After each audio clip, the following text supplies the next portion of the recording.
For Tesla owners with the full self-driving software package, Autopilot has been capable of stopping for stop signs and red lights for the past few months. However, the feature has been restricted to the speed limit, at least as Tesla's map data knew it to be. This makes the feature difficult to use in traffic that is consistently flowing much faster than the speed limit, as well as in places where the map data is plain wrong. 2020.28.5 now allows drivers to set maximum speed up to 5 miles per hour over the known speed limit while intersection control is engaged. I wanted to test that out along with any tweaks that might have been made to Autopilot on Raleigh roads that I know to be a challenge. I think this intersection is going to be a challenge. It's pretty broad. It shows a path in the correct place right now, but the wheel is turned pretty far to the right. Here we go. Wow. That's impressive. Actually, I'm very impressed with that. I didn't like how the steering wheel kind of yanked to the right when it came up to the stop, but it actually did really well finding its path through that very broad intersection with no car to follow. All right, you can see everybody's going faster than 45. Let's try this +5 that I'm able to do now with intersection control.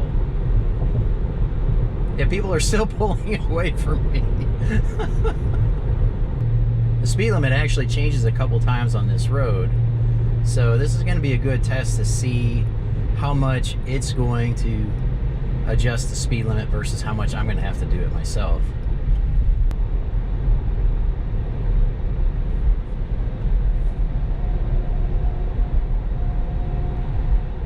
So it was still, even though I approved going through that intersection, this happened in previous updates, the early updates, it still slows before going through that intersection. It always does, no matter whether I'm following a car or not. It will slow down about 39.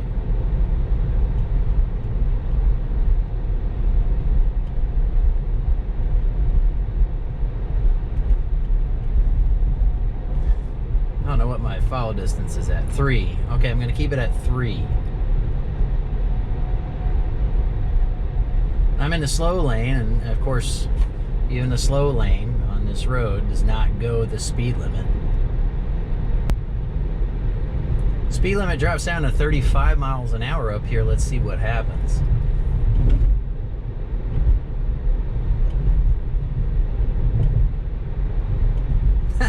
And it's staying at 50. Wow. Well, we're just going to let that go because we're in a slow lane. We're following a vehicle. Okay, so now the speed limit, even though the speed limit sign changed at the right time, the set speed didn't change with the change in the speed limit sign. That's really interesting. But I'm still +5, and I'm still keeping even with the cars in front of me that are going above the speed limit.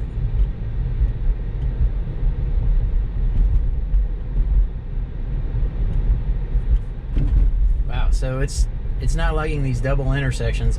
Even though I had a car to follow in front of me, it showed a red line and I was stopping, braking quite a bit unnecessarily. So I decided to manually approve that intersection. Cars behind me are all gaining on me, even though I'm going +5. And I think there's a car that's parked in this lane. There's actually parking in the right lane, so I'm going to pull over. And it did that successfully. Yeah, this is a pretty weird road. There are a couple of them in Raleigh that are like this, where it's 2 lanes unless somebody wants to park there. Although it does limit the hours of the day that you can park there. But you always need to drive as if somebody's going to be parked in that lane. Nice big sweeping curve through that intersection with no lane lines. And it did great.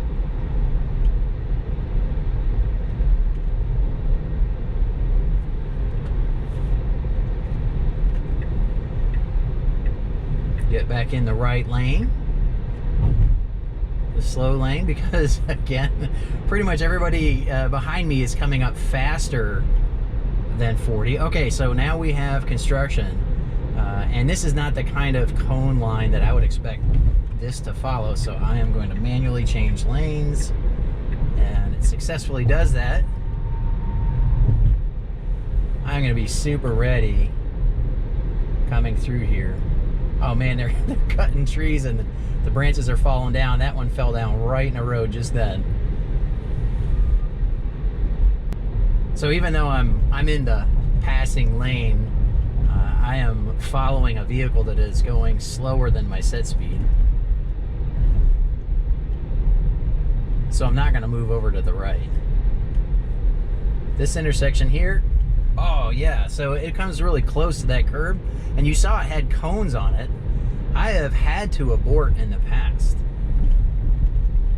because the car would be going too close to that curb. All right, we're on a new update. All previous updates, this would pathfind straight across the intersection because the intersection kind of veers to the right, and so the lane that's directly in front of me now is the slow lane, and we're going to have to shift over one lane to the left as we go through this intersection. We'll see if it can follow this big truck in front of me and make it through this intersection. No, well, that was interesting because it actually just straight out aborted. And then at one point it showed the cyclist in red. There is no way that anybody's going to be driving 40 on this road right now. I highly doubt it because it's a lot of lights. It's a lot of cars coming in all around. I'm going to set that set speed just to see if it's preserved. But I'm following a car that's going well below the speed limit even right here. Which is actually the speed I'm comfortable with going through this section of town. All right, I'm going to take over because I need to shift lanes and turn right, and there's no way that Autopilot is going to do this on its own yet. Now I'm on Hillsborough Street in Raleigh. It cuts right alongside of NC State, and there are, again, a lot of intersections, a lot of crosswalks. It has a couple traffic circles and a lot of pedestrians. So I am going to set this to 30, but I'm going to be following this car in front of me certainly the whole way. I can't imagine that they're going to be going faster than 30 miles. Oh, they're pulling up. That doesn't help me. So it says 25, but actually it turns it to 35, and the speed limit data is incorrect.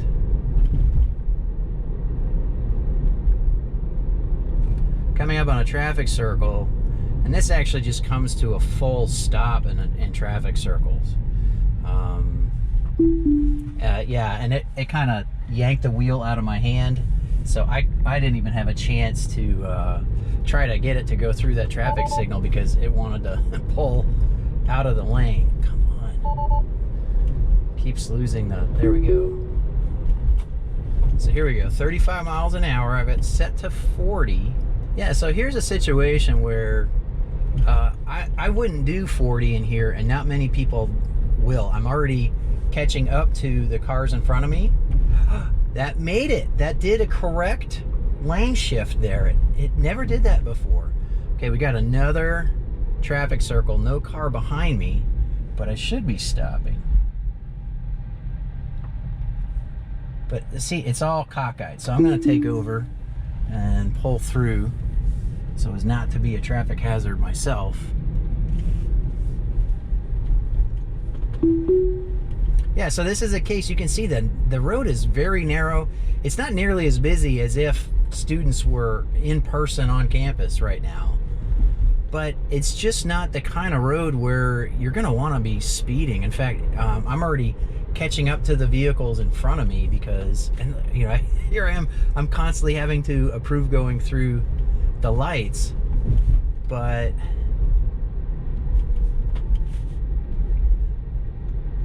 I wouldn't use the +5 offset in here anyway. I don't think it would do you any good. Most people do not even go the speed limit through here.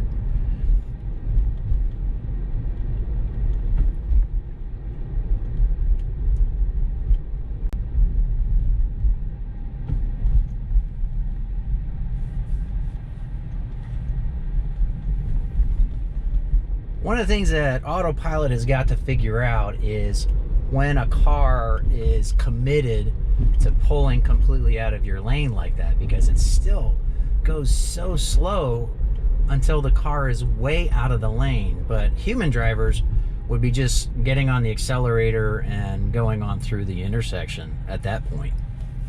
Got another traffic circle coming up, but I didn't see any warning for it. I've got a car right on my tail. There's the warning. I'm just gonna dump out of Autopilot right now. I'm gonna keep it at 35 mile an hour set speed. I'm not gonna do the +5. Got another traffic circle coming up here. And I have nobody behind me. So let's see what it does. Now, it stops, and I approve. Okay, so there you go. It let me approve to go into the traffic circle, but it immediately, ooh, this is gonna hurt. Oof. It immediately told me to take over. People hate these traffic circles. Yeah, it's aiming at that curb right there. No way. And the only reason I let that is because there were no cars behind me to slow down.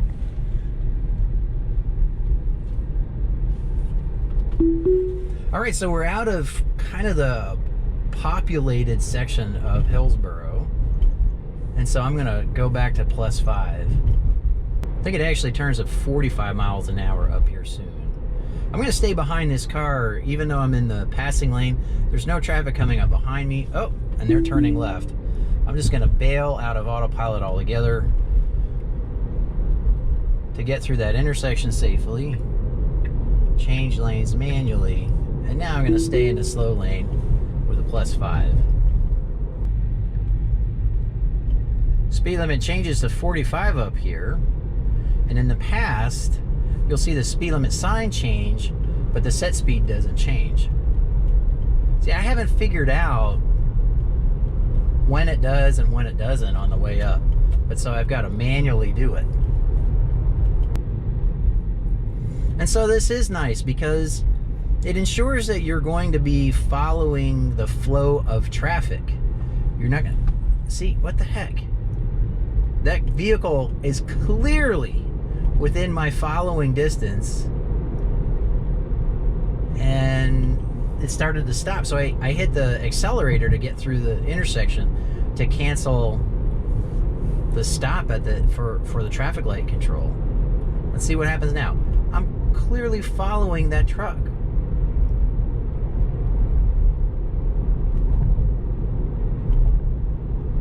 So this intersection, it will slow for, like it's doing right now, because it's on a curve. Look how much it's slowing.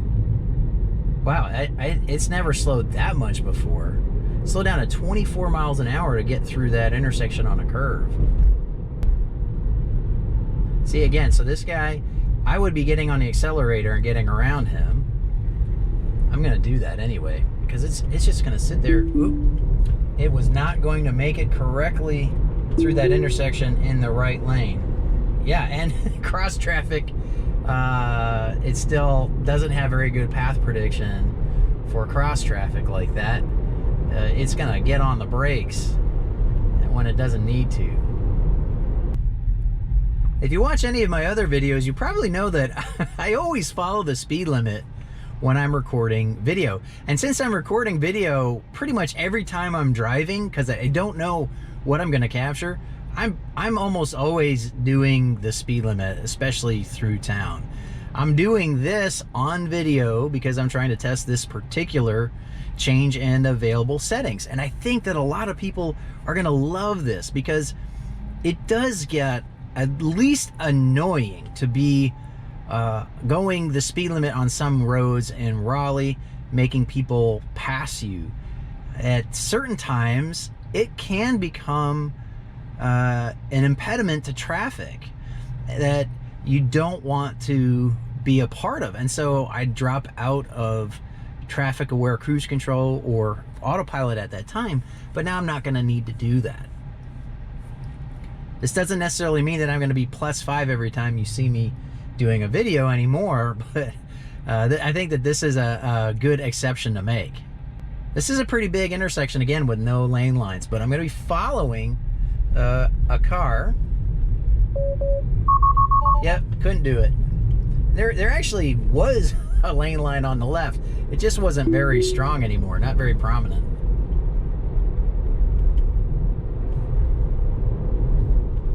Yeah, I'm going to give that pedestrian a little bit more room. I still don't trust Autopilot to pass pedestrians or cyclists that are right on the lane line. And I have no desire to give a scare to pedestrians or cyclists by passing closer than is comfortable for them even.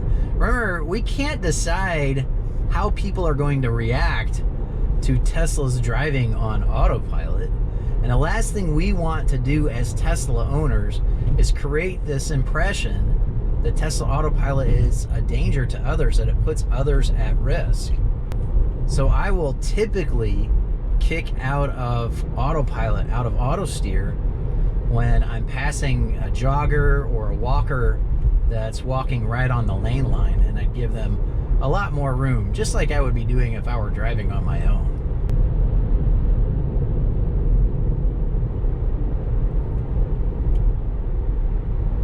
So that flashing yellow through intersection control for a minor loop there, it slowed down a little bit, not a whole lot, but it did interpret it as a yellow traffic light briefly. Well, that guy is getting in my lane. Yeah. I'm not gonna let that kind of crap happen. Autopilot was already slowing because of the curve, but then it was starting to accelerate again, and that guy was actually had his two tires on the lane line and into my lane a little bit. That's a nice thing about traffic aware cruise control or autopilot. You set your maximum speed, and then you're going to go the flow of traffic, whatever it is, up to that maximum speed. And again, the +5 for the speed limit is nice because it ensures that you're not going to create gaps in the flow of traffic unless the flow of traffic ends up going above +5 over the speed limit, which hasn't really been happening here.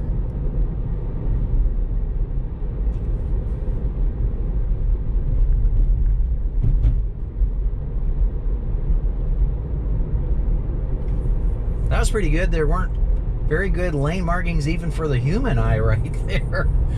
And autopilot followed the pickup truck in front of me and picked a very good path through it. So this is one of those bad areas of speed limit data.